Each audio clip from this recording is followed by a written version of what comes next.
where you will find health solutions to set you free from the overwhelm of diet culture and frustration with the ever-changing health rules. Let's go beyond the calorie and diet dogma to equip you to be healthy through simple changes to real food, mindset, and lifestyle. Hey, I'm Jolene. I'm a nutritional therapy practitioner, wife, furry guardian, and non-bendy yogi. Like you, I spent years chasing skinny instead of health. I finally learned that I needed to take a holistic approach to health and give my body what it needed to thrive.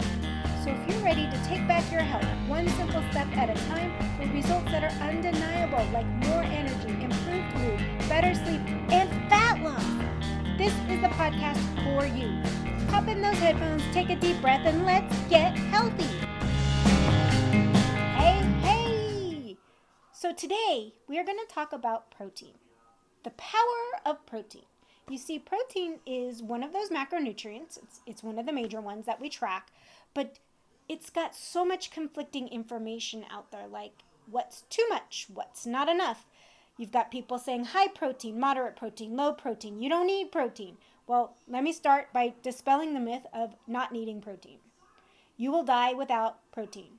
Protein is an essential macronutrient. The amino acids that it is broken down to is essential to build new tissue. As our body regenerates and gets rid of the damaged tissue, it needs the building blocks for new tissue, and amino acids is one of those, and that's what protein gets broken down into. So those amino acids then get put back together and are really important for muscle mass, maintaining it or building new muscle mass.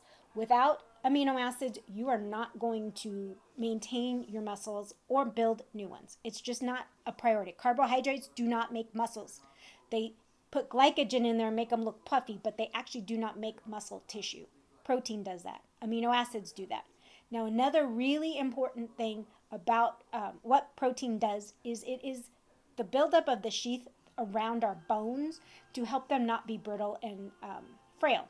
As we age, we don't want to get frail. So these two things of building muscle and protecting our bones are so important so that we aren't frail as we age, so that we don't break bones when we fall over and we are strong enough not to fall over in the first place. Now that we understand how essential to life protein is, we need to figure out how much do we need. This is difficult because no matter how much research you do, you're going to get different answers. So I'm going to start off by saying that the RDA for protein is the bare minimum you need. This is based on the National Academy of Medicine, and their recommendations is that adults get a minimum of 0.8 grams of protein for every kilogram of body weight per day. However, the National Academy of Medicine also says that you should get anywhere from 10% to 35% of your calories each day from protein. That is a huge range. The science on this isn't settled. It's still being handled, and they're still being fought depending on the pro-protein or the anti-protein side. But the best way to figure out how much protein you need is, one, see how active you are. If you're an active person, don't start at the bare minimum. Start somewhere in the middle and then experiment. Figure out where you actually feel best and your goals are reached. So some things to keep in mind as you figure out how much protein is right for you. There's a few studies I want to point out so that you don't try to go low. Research in China analyzed 7 studies that included more than 250,000 participants who ranged in age from anywhere from their mid-30s to their 80s. Okay? They're followed for an average of 14 years, so this is a pretty long study.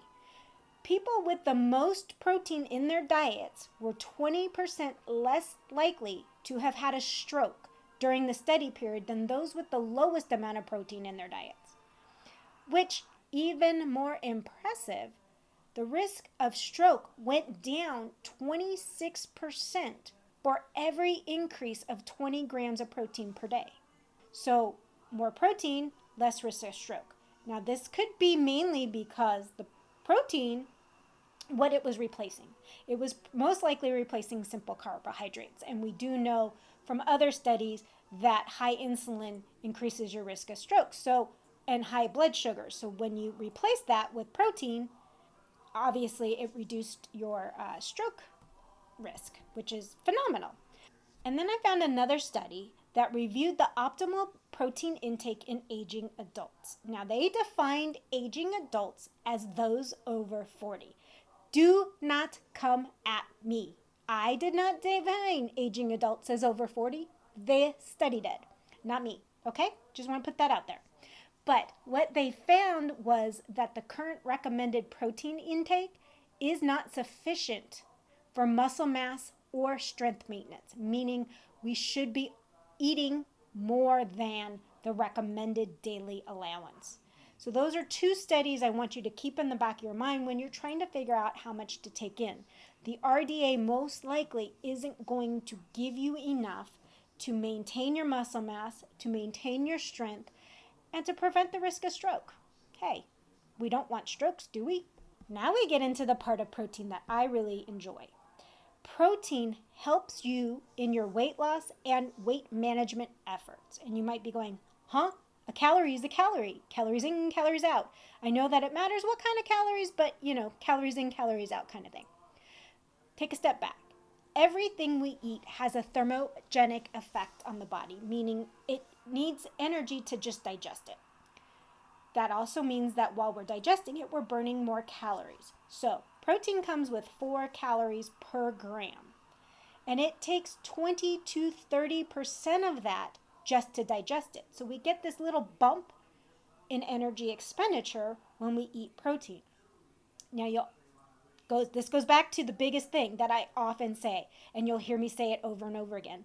It's not just calories. It's what those calories are made of. This is the perfect example. Carbohydrates only have a thermogenic effect of 5 to 10%.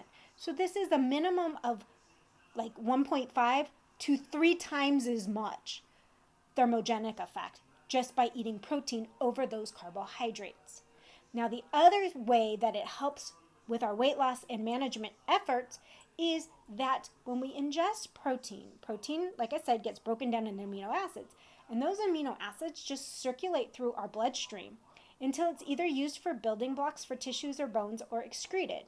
Now, it can be stored as fat, but that is such a difficult process on the body that it generally is not stored as fat.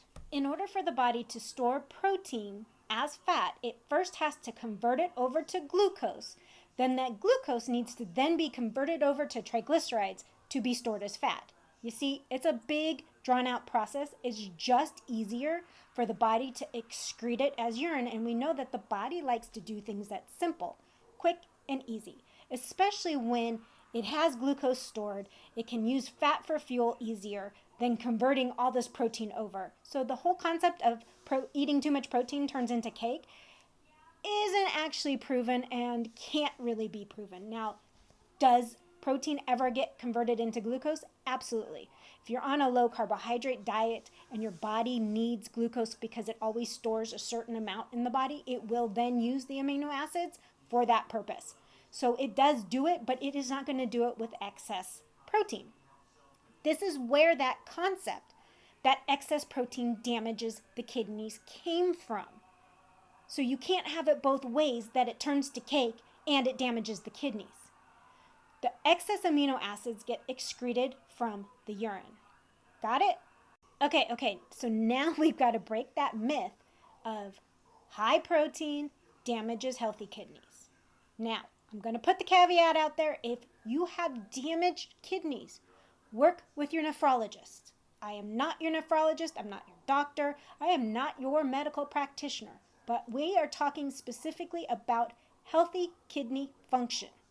This study in the Journal of Nutrition looked at the changes of glomerular filtration rate, which is also known as GFR, and from here on out will be known as GFR, and its actual effect on the kidneys. They concluded that post-intervention GFR comparisons indicated that high-protein diets did result in a higher GFR.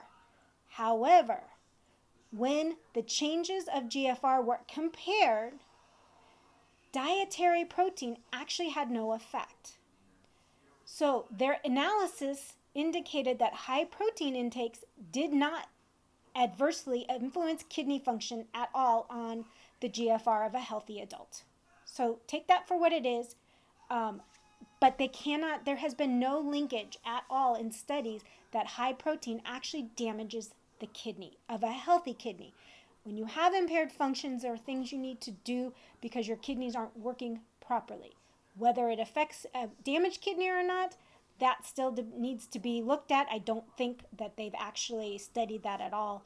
I have yet to find one, but if I do, I will share it with you. You know me. I love sharing because it's caring. Now that you understand the wonderful benefits of protein, you might be like, woohoo, I'm going to go all in and increase my protein.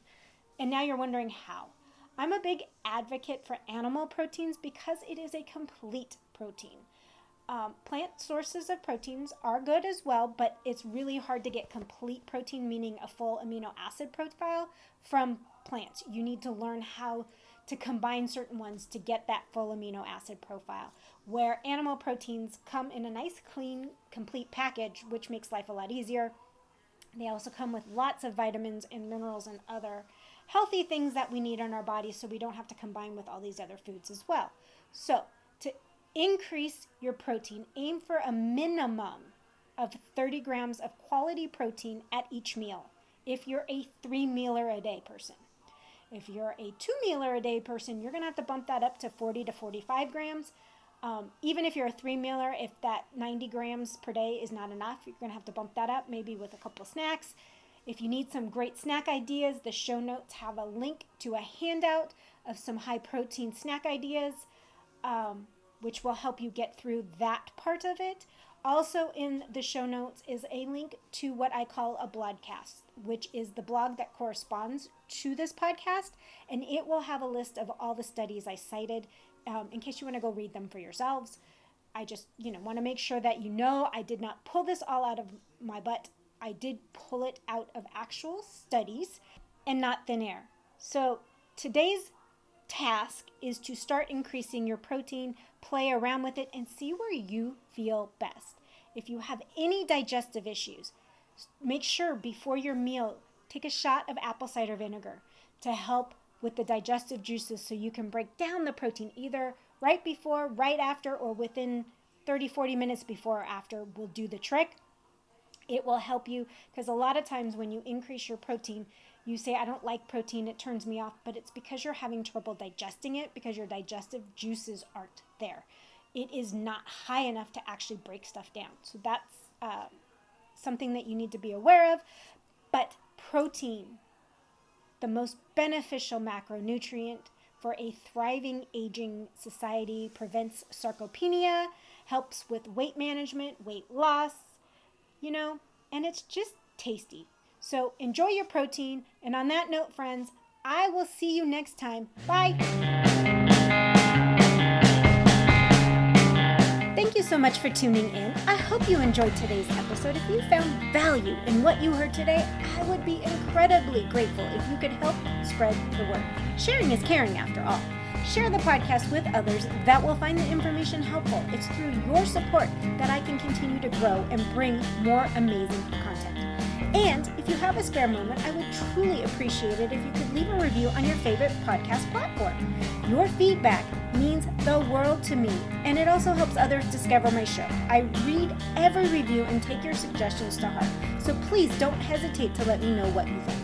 Remember, you can stay connected with me by following me on Instagram or visiting the website at holistichealthmadesimple.com. I love hearing from our listeners, so feel free to reach out, share your thoughts, ideas, and even suggestions for future episodes. See you later.